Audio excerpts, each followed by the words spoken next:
Hello everyone, welcome to my YouTube channel Medicos Life. आज हम बहुत ही इंपॉर्टेंट क्वेश्चंस लेके आए हैं। होप ये क्वेश्चंस आपके लिए बहुत हेल्पफुल रहेंगे एग्जाम पॉइंट ऑफ व्यू से। स्टार्ट करते हैं। Question number 1। The nurse is caring for a client with anorexia nervosa. Which behaviour reflects anxiety management. Statement को समझते हैं। क्लाइंट है एनोरेक्सिया नर्वोसा का, तो उस एनोरेक्सिया नर्वोसा का पेशेंट है, उसको होगी एनजाइटी। एनजाइटी के लिए, एनजाइटी को रिलीव करने के लिए वो कुछ एक्शंस लेगा। इसमें पूछा कि कौन से एक्शंस लेगा। ठीक है। Option A, engaging in immoral acts. Option B, always re self approval. Option C, observing rigid rules and regulations. Option D, having the need to always make right decisions. So इसका correct answer आएगा option C, observing rigid rules and regulations. Anorexia nervosa वाला जो patient होता है वो always a pleaser होता है। वो सबको प्लीज करने के लिए अपने ऊपर rigid rules and regulations impose करता रहता है, ताकि वो किसी को बुरा ना लगे। ठीक है, वो सबको अच्छा लगे, सबको प्लीज करे। ठीक है, तो इसलिए ये है, इसका करेक्ट आंसर आएगा rigid rules and regulations. Okay, next question. What is the value of tidal volume in normal adult. Basic सा क्वेश्चन है। टाइडल वॉल्यूम की क्या वैल्यू होनी चाहिए। Option A 1000 ml, option B 50 ml, option C 2500 ml, option D 500 ml। इसका correct answer आएगा option D 500 ml। Normal tidal volume 500 ml होती है। अभी टाइडल वॉल्यूम क्या होती है। Amount of the air passing in and out of lungs. देखो, एक ब्रेथ में क्या होता है, हम एक सांस अंदर लेते हैं और छोड़ते हैं, उसको वन ब्रेथ बोलते हैं। ठीक है ना। तो जितनी एयर हमारी लंग्स में जा रही है और वापस आ रही है एक सांस में, एक ब्रेथ में, उसको बोलते हैं टाइडल वॉल्यूम। ठीक है, और इसकी नॉर्मल वैल्यू होती है 500 ml। Okay, next question. Which of the following is the largest gland of the body. Option A, pancreas. Option B, pituitary. Option C, thyroid. Option D, liver. Liver is the largest gland of the body. Correct answer is option D. Next question. Which of the following part of male reproductive system is responsible for the secretion of testosterone? Option A, penis. Option B, spermatic cord. Option C, interstitial cell of Leydig. Option D, epididymis. अभी ये सारे options है ना, ये reproductive system के part है, male reproductive system पे। Question में हमसे पूछा है कि टेस्टोस्टेरोन की सिक्रीशन कौन सा पार्ट कर रहा है रिप्रोडक्टिव सिस्टम का। So testosterone is a male hormone. ठीक है, तो ये सिक्रीट कहाँ से होता है। इसका करेक्ट आंसर आएगा option C, interstitial cell of the लेडिक्स।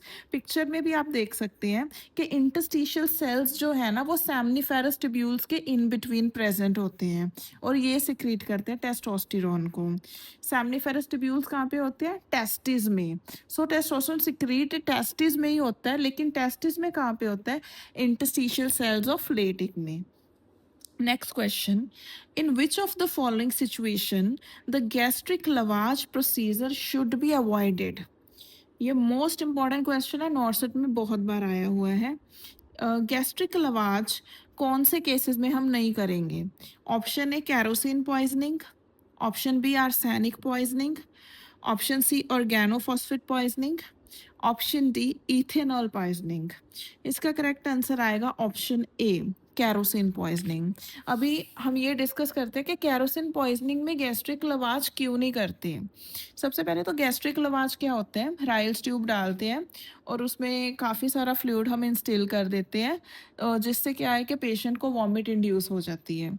ठीक है, इसको बोलते हैं गैस्ट्रिक लवाज। मतलब अगर हम नॉर्मल लैंग्वेज में बोले तो अंदर से जो स्टमक है ना, उसको धो देते हैं, उसको क्लीन कर देते हैं।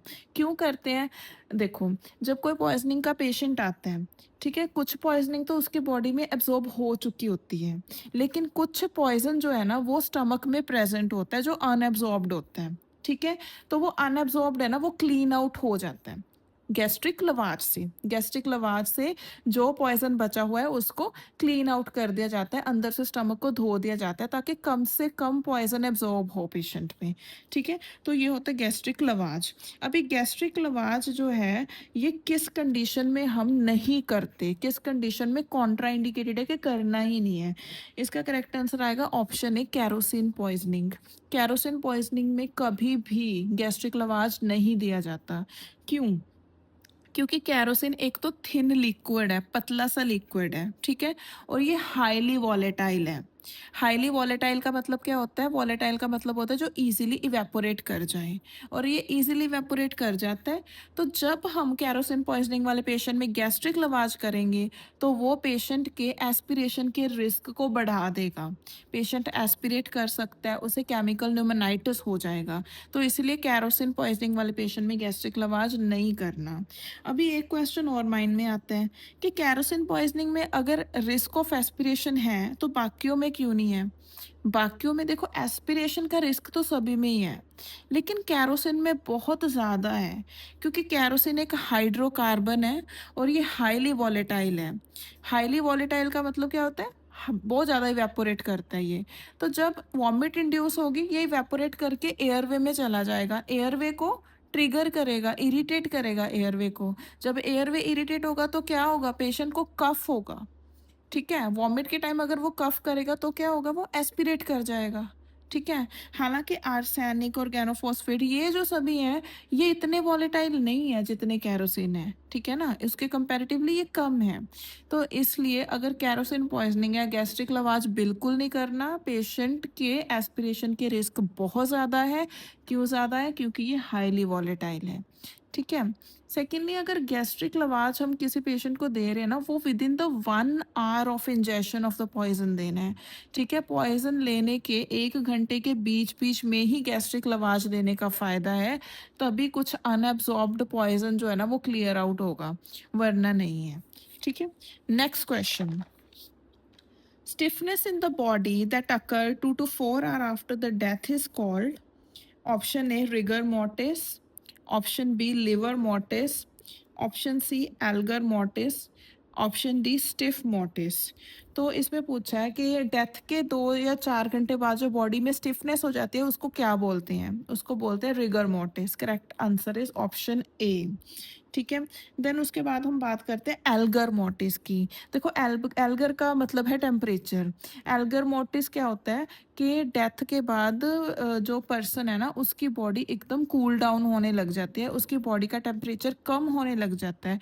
क्यों कम होने लग जाता है? क्योंकि मेटाबॉलिज्म रुक गया, हीट कहीं से प्रोड्यूस नहीं हो रही, तो बॉडी ठंडी होने लग जाती है उस पर्सन की, ठीक है? तो उसको बोलते हैं एल्गर मोटिस, और ये इंस्टेंटली होता है। रिगर मोटिस जो है ना वो 2 to 4 आवर में स्टार्ट होता है, लेकिन एल्गर मोटिस इंस्टेंटली कूलिंग होने लग जाती है बॉडी की। Then next is livor mortis, really very important. Livor mortis क्या होता है? लिवर मोटिस होता है पर्पल डीकलरेशन, ठीक है ना? डिस्कलरेशन, डिस्कलरेशन होती है। ये कहाँ पे होती है? ये जैसे लोअर बैक में, मतलब जो डिपेंडेंट एरिया होते हैं ना जहाँ पे प्रेशर ज़्यादा होता है बॉडी का, उधर पर्पल कलर की डिस्कलरेशन हो जाती है, ठीक है? क्यों होती है? जब सर्कुलेशन स्टॉप हो जाती है तो ब्लड मूव नहीं कर रहा वेसल्स में, और ब्लड फिर क्या होता है? बाय ग्रेविटी पुल डाउन करके जहाँ पे ज़्यादा प्रेशर है उधर ब्लड इकट्ठा हो जाता है, तो इसलिए पर्पल कलर के वहाँ पे डिस्कलरेशन हो जाती है, और ये परमानेंट ही रहती है after the death. Okay, so इसको बोलते हैं livor mortis. Next question, what is the term use for partial और complete loss of smell? Option A anoxia, option B anhedonia, option C anosmia, option D aphasia. Partial या complete loss of smell को क्या बोलेंगे? जिसको smell ही नहीं पहचान में आ रही, ठीक है? उसको, उसका करेक्ट आंसर है ऑप्शन सी एनोजमिया। अगर हम बाकी ऑप्शंस को डिस्कस करें, एनॉक्सिया का मतलब होता है कंप्लीट एब्सेंस ऑफ ऑक्सीजन, मतलब कंप्लीटली ऑक्सीजन नहीं जा रही ब्रेन तक, उसको बोलते हैं एनॉक्सिया। ओके। हाइपोक्सिया होता है decreased level of the oxygen, और एनॉक्सिया होता है complete absence of the oxygen. Anhedonia का मतलब होता है लॉस ऑफ प्लेजर। अफेजिया का मतलब होता है लैंग्वेज इम्पेयरमेंट, वो भी इसलिए होता है बिकॉज ब्रेन में कोई प्रॉब्लम चल रही है, तो उसलिए इसको अफेजिया हो रहा है। सो इसका करेक्ट आंसर आएगा option C, anosmia, loss of smell. Okay, next question. Which of the following drug is withheld if a patient pulse is less than 60 beats per minute? Option A, digoxin. Option B, dopamine. Option C, dobutamine. Option D, phenytoin. ये भी most important question है, बहुत बार exams में आया हुआ है। सो कौन सा ड्रग है जो हम बंद कर देंगे अगर पल्स पेशेंट की 60 से कम है? इसका करेक्ट आंसर आएगा डाइजॉक्सिन। डाइजॉक्सिन ऐसा ड्रग है, ड्रग देने से पहले हमने पेशेंट का 1 मिनट के लिए पल्स रेट चेक करना है मैनुअली। ठीक है, अगर पल्स 60 से कम है तो वो ड्रग नहीं दिया जाएगा। क्यों नहीं दिया जाएगा? क्योंकि ये सीवियर ब्रेडिकार्डिया कर देगा, ये और कम कर सकता है पल्स को। ठीक है, हार्ट ब्लॉक भी कर सकता है, तो इसलिए हम नहीं देंगे, विद होल्ड कर देंगे अगर 60 बीट से कम है pulse. Okay, correct answer is option A, digoxin. Next question, which of the following disease is characterized by shuffling gait? Option A, myasthenia gravis. Option B, Raynaud disease. Option C, Parkinson disease. Option D, multiple sclerosis.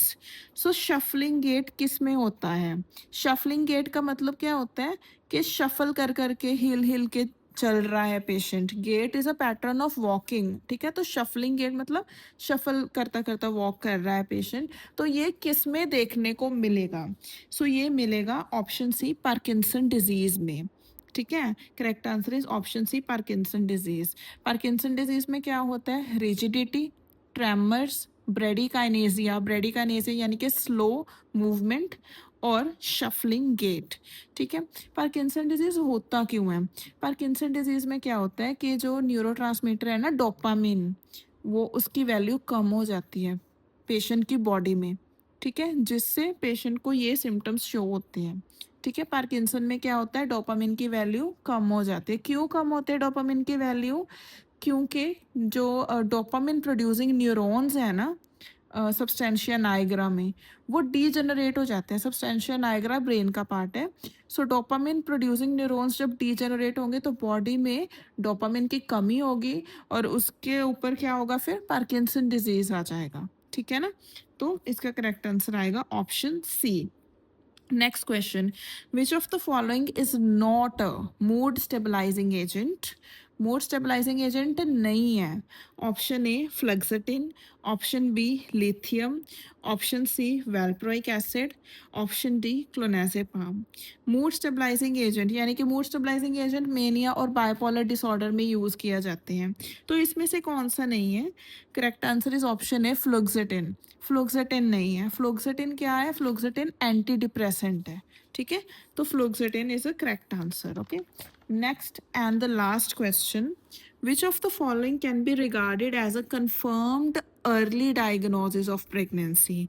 तो इसमें confirmation क्या है pregnancy का, ये हमें पूछा है। Option A, quickening. Option B, fetal heart rate. Option C, Chadwick sign. Option D, chorionic gonadotropin hormone. So इसका करेक्ट आंसर आएगा option B, fetal heart rate. जब तक फीटल हार्ट रेट नहीं सुनाई दे रहा, ठीक है, कार्डियक एक्टिविटी नहीं दिख रही है अल्ट्रासाउंड में, तब तक प्रेगनेंसी को हम पॉजिटिव बोल ही नहीं सकते। मतलब अल्टीमेट तो यही है कि प्रेगनेंसी कंफर्म ही फीटल हार्ट रेट से हो रही है। ठीक है, उसके बिना नहीं होती।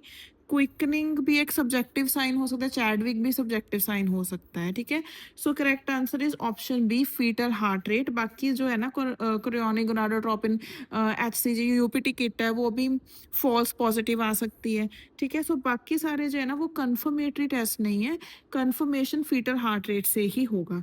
सो इसका करेक्ट आंसर आएगा आंसर बी। सो अगर ये वीडियो आपको अच्छी लगी तो प्लीज़ इस चैनल को सब्सक्राइब ज़रूर करें, इस वीडियो को लाइक ज़रूर करें, अपने कोई भी कमेंट्स, कोई भी सजेशंस वो ज़रूर लिखें। बहुत मेहनत लग रही है ये वीडियो बनाने के लिए, प्लीज़ सपोर्ट करें। Thank you.